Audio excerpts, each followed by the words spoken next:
This review is presented by EVDANCE.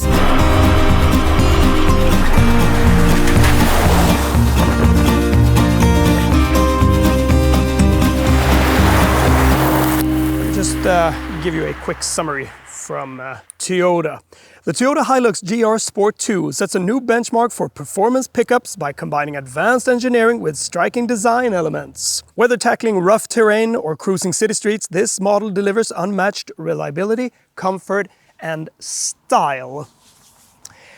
Let's start off with style. Where I live, there is a lot of painters, a lot of carpenters, and it's rather amusing cruising around in this one because you get the eye from these workers. It's like, wow, that's a pretty nice pickup, and it's a Hilux, it's a Toyota. And in this GR spec, Gazoo Racing spec, well, it's supposed to be a little sportier, so it sticks out a little. And Toyota Hilux, we just know that historically, they are indestructible. They have been tested in so many TV shows, dropping them from airplanes, rolling them down cliffs, just starting them, and then they just roll off again. They work a lifetime, and I don't doubt that for a moment that this one can follow you through an active lifestyle, an active job, or from day to day throughout your lifetime. Here we go, Hilux on the move. When you start off, it's strong. You can feel that it has 550 Newton meters, 204 horsepower. That just does the job in a pickup of this kind. So it feels durable, it feels like it has a purpose. And every time you step into a car like this, when you sit high and everything is so ergonomically placed and feels rugged, and you know the history of a Hilux, that it is almost indestructible. One of these pickups that are among the very, very best. The track is wider, front and back, so it gives a little better dynamics and a bit better traction and road control. Depends on how you want to drive this car, but I think that there is fairly good input to the steering feel. And when you push on, it just works up the power fairly fine.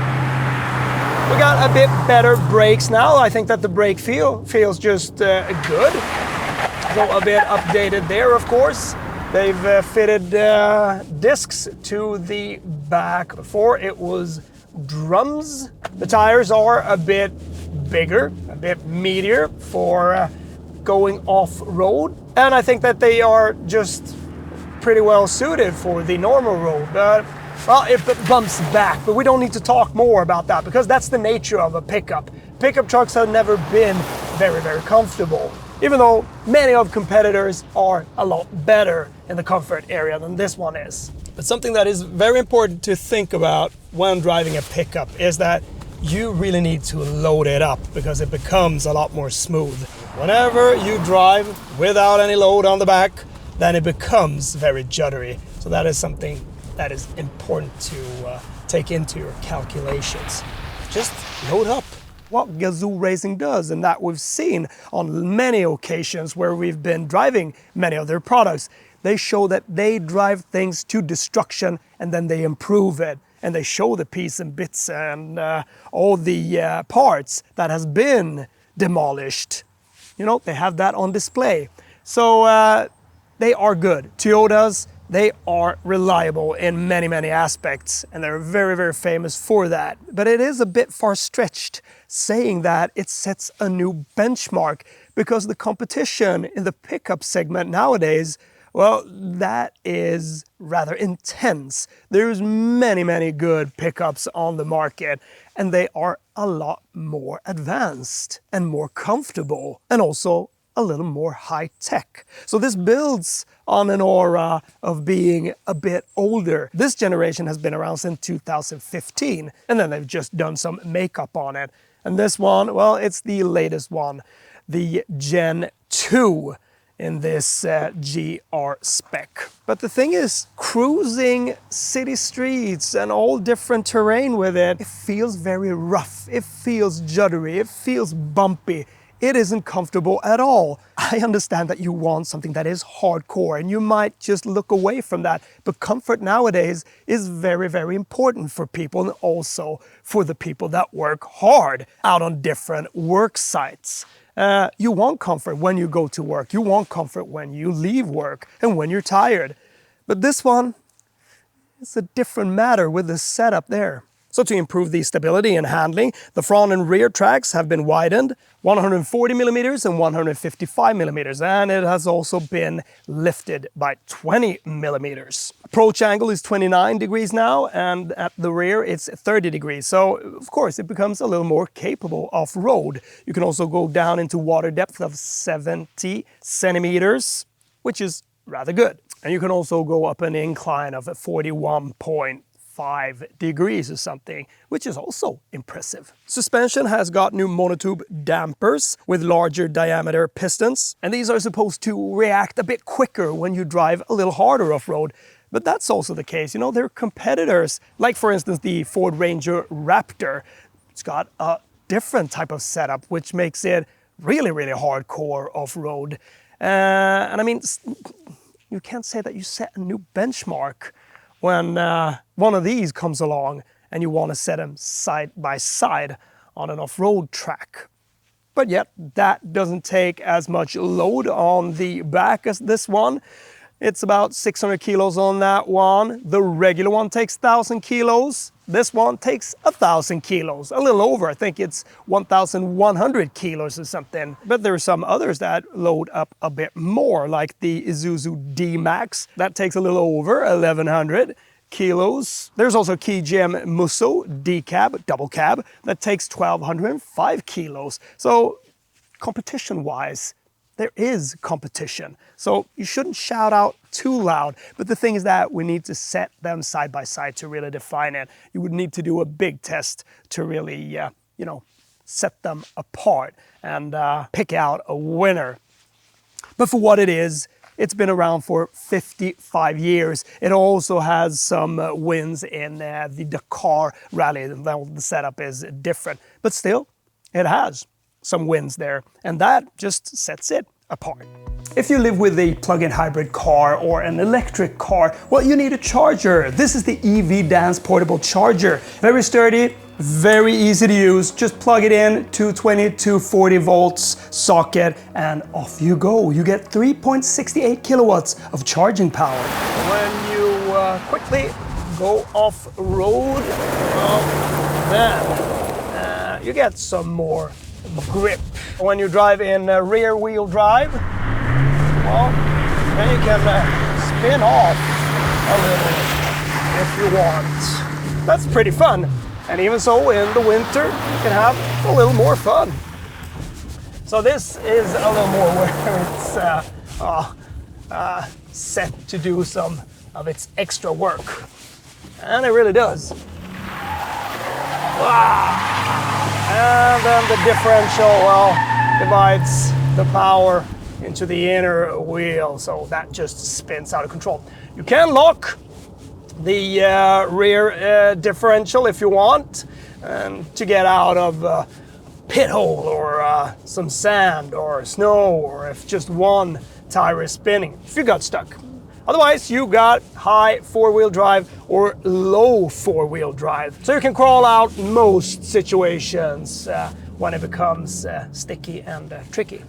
Sometimes I'm not that picky, but in a car like this, if you compare it to a normal car that is set for comfort and sophistication, for just a normal person that just wants something that isn't too intrusive, this is a little different in its nature. But I like its purposefulness. We know that it is so qualitative. So running it from day to day and you really want comfort, well, maybe you should look for something else. You can go for a Ranger, maybe a Ranger Raptor that is a bit more sporty, a bit more sophisticated in its comfort levels.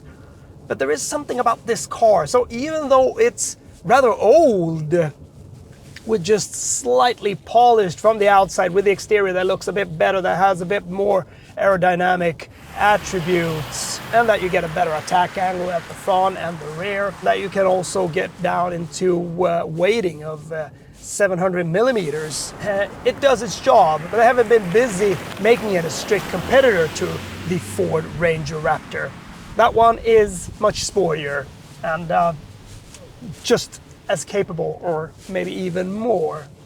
When I drove the previous one, not the one that is on sale right now or the newest one, I found that really nice to drive. It had even bigger tires, but still it was very, very capable, and it was very comfortable to drive. But still, it rings quality over it. And even though this cost 560,000 Swedish crowns, about 50,000, 53,000 euros, which is a lot of money for this one with the sporty attributes.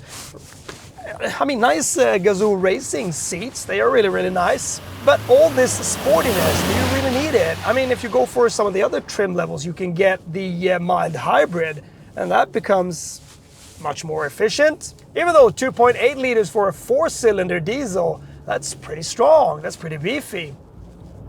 And I think the character of it feels beefy, but it's not smooth in any way. How it works together with the gearbox, well, when you drive in power, then it's okay. It feels like it doesn't really know how to manage it in the best way. Sometimes it struggles to find the right gear, and in Echo, it's just very calm, very slow. When you're in power, that's where it starts to be a bit confused of which gear am I in. Well, of course, you can get into manual shifting, but that's not quick, and that is maybe not that very engaging. So they could have just skipped those paddles. But I like the gearbox, how you just swing it into neutral, swing it into drive, getting into reverse. There is something about it. It feels like it's gated in some way. I just like it. And I also appreciate a true, very trustworthy diesel sound and a diesel engine that you just know is a workhorse. But there is always a thought, because every time you step into one of these cars, I feel like I want to do something. I just become adventurous. It feels like I have something that I need to do with it. And the best thing is that you got seats for 5. So you can bring your family. Maybe you need to add some accessories, a curtain so you can put some bags at the back, or maybe just this hood that you put on these pickups. But when turning around, it's not that good graphic in the rear view camera, but it works. That's a bit dated, but heavy to turn around, and the turning circle is not the very best either, but that's just what it is in a 4-wheel driven car. Don't become that very good always. You got bigger tires, now you got 17-inch, so you got a bit better braking performance. You can see the calipers, it says GR on them at the back. The tires are rather big, so you have a bit more off-roadish style and ability with these ones. I think it looks cool. Wheel archers are also very thick. It feels a bit wider in the stance. A bit new here in the grille. It looks nice. I think it looks cool as a pickup in profile. And it's a double cab. You can use it as a family car because there are 5 seats, and the conveniences inside is just great. You don't need anything more. Black side mirrors, says Hilux in black, so these black accents here looks good. Scraping plate underneath here. You got some mud flaps that are rather big. This stepping plate and black handles. Everything looks neat, and it looks good from the back as well. And it's able to tow 3,500 kilos, which is strong and good. So it's very usable. And that's the main thing about these cars. It is rigid, it is durable, and it's purposeful. So every time you step into a car like this, you feel that you have a purpose. And that's what I like about these cars. There is something to just throw up stuff on that loading bay, open it up, shoving stuff in, and get your gloves on.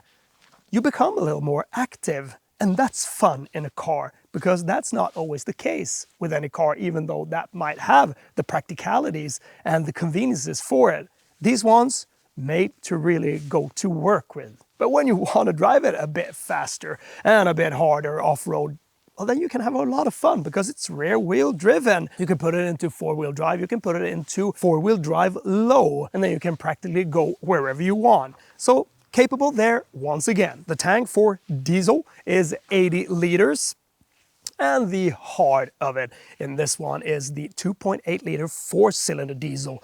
That's also a real workhorse, providing you with 204 horsepower, 550 newton meters of torque, and you feel that it is strong.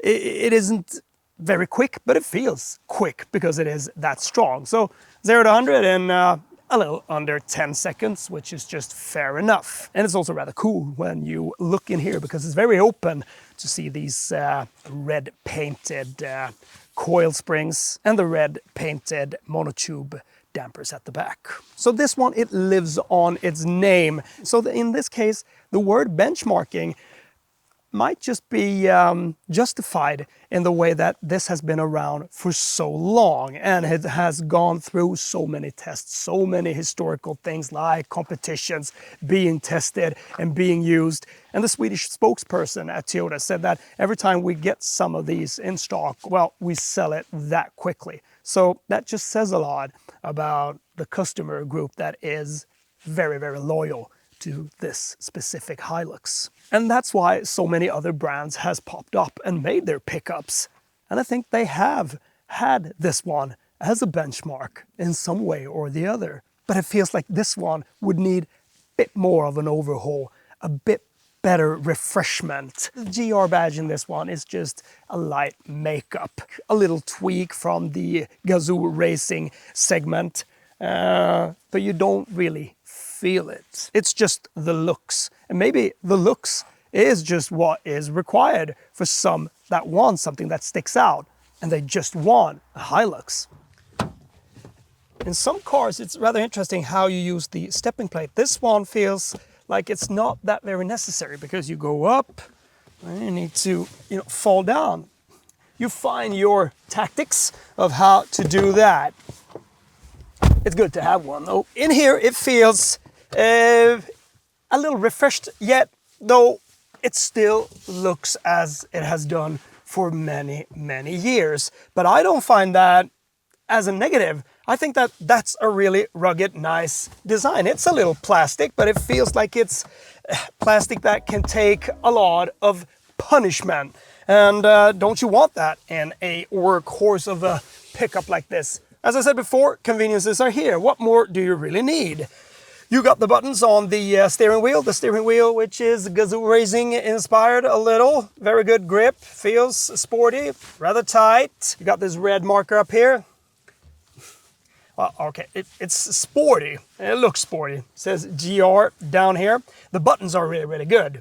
Like them, very responsive, put in very logical places, easy to use, and you get the menu in front of you. Big clusters here, really like them. And you run through the system in front of you here, very, very easy. I also like that there is this old clock here, that digital clock with those small physical buttons. That takes you back many years. But that's also something. And that goes for these buttons down here. Right or left button that you push, and then it's there. You need to push it again, and it really, falls into place. So it's stuck there when you push it, and it's got a little light. Here are the buttons for locking the rear differential, traction control off. This little switch here, running from rear wheel drive high to high 4-wheel drive, or you push it, and then you get into low 4, and then you drive a bit slower. With more momentum and more grip. Also, behind the steering wheel, you have some paddles. That is something that you really don't need, but it's there if you would like to flex it out a little with the gear shifting. Handles like everywhere, in the back, in the front. Great pockets all around, like the feel in the buttons. You sit very well, you see well out, it's very light, you don't have any ridiculous sunroof. Seats are very nice, you got some suede, some leather, but I think you sit very well in them. They are soft and a little sporty inspired, so you are tucked into them fairly well. And it says GR in the headrest there. This one is a little bad because there is a gap here for the handbrake fold down. So that's a little bit of a negative, but for the passenger, it's just fine. A little badge here which says Gazoo Racing. Got a big button for echo and a big button for power if you want to drive a bit more efficient or if you want to be a bit more on edge. The gearbox and the gear lever is, you know, very nice in its way of switching about. I like it. It's just big and meaty. You know where you have it. You can't miss it. And good feel in the buttons and the temperature adjustment scrolling wheels here. And then the system here is a little refurbished, a little quicker, feels a little more modern. You got Android Auto, you got Apple CarPlay, so when you connect your phone, it works really, really well. You also got the JBL speakers, and they sound really, really good, I think. Good bass in them, very clear and nice sound throughout the cabin. Red seat belts, that also emphasize the feeling of having a GR product. If you want, you can get this in a bit weaker engine configuration. If you're up for a manual gearbox, you can get that if you want. But this 6-speed auto, it just does the job. It's not the most sophisticated, but I think it's just good enough. So there are 3 trim lines to this one. It's the Legend, it's the Hero, it's the Invincible, and then it's the GR Sport 2. And the price for the smaller engine, the 150 horsepower in the trim line Legend, is 405,920 Swedish crowns, about 38,000 euros depending on where you live. And it runs all the way up to 546,720 Swedish crowns, about 54,000 euros for this GR Sport 2 Gen. And then you can also put on a big box to cover the back. And these comes in different sizes, but you can get a box that is called the Hilux X Cab with central locking, and that cost 93,577 Swedish crowns. So around 9,000 euros for that. So it all depends on how you want to customize it for your daily job. You got some different colors: super white, platinum white, pearl, silver metallic, gray metallic, attitude black, and this one, crimson spark red. Then you got orange metallic and oxide bronze. Step into the back, see what the space is all about. Oh, you sit rather high here. Feels like the seat and this whole bench here is lifted. Yeah, being a bit taller in the back here, then you haven't got that much space to the roof. It's rather difficult to, you know, fold down to make some more space. I'm about 175 centimeters, and this is the space to the roof. Kid sits well back here though. Good armrest, 2 cup holders, and you also got heated seats here in the back. You got a little hook to put some stuff on, electric windows, and a big handle here on each side and in the roof. And then you can look back on what type of load you have and that it's securely tightened, because there are some hooks that you can put some straps on. And also at the back, when you fold that trunk opener back, then you can put some beverages there, because there's 4 places to put that on. Really good. And it's very good because you can just flush it off when it becomes dirty back there, because that area there is meant to be really, really torn up. But the seats are fine, rather upraised and a little harder than in the front. But you got the space, and that's fine in this double cab. Concluding this car, part of me likes this a lot, and I like pickups because I think they just have a purpose, and they do. They have a purpose. People that buys these cars, they know that they are gonna use them hard. And this one, well, it might be the one that can take most punishment. It has just got that track record. I just like how you sit in it. I like the seats, comfortable. I like this type of plastic rugged feel. It feels like it can last a lifetime in some way. I like the steering wheel. I like that honest, bit more heavy type of steering feel that you get from it. The gearbox, like to put it into gear and just swing it around in some way, even though it might feel a little flimsy, but it's okay, it's okay. system and all the equipment that you need. You don't need anything more really. You got your reversing camera. You got start stop. You got USB chargers. You got heated seats. Turn off the traction control, set it into rear wheel drive as you mostly drive in to be a bit more efficient. You can swing about a bit with it because it's rather drifter friendly. You can lock the rear differential, and then you can have four-wheel drive. You have four-wheel drive low. All this dutiful and purposeful means about it, it is just cross-checked. And what brings it down fairly much is that it's not that pleasant to ride in. It jitters and it bumps and it shakes and it rocks. And I mean, this wider track, sure, maybe a little better traction. That is nothing that you barely notice that much because you won't be driving that sporty with this one. But I think why you buy this one is that it will last you a lifetime. And for the customers that really work hard with their car on a daily basis, 24/7, then reliability is something that is valued very high. And this one is the pick for these people that really value reliability and have that set on the very, very top of their list.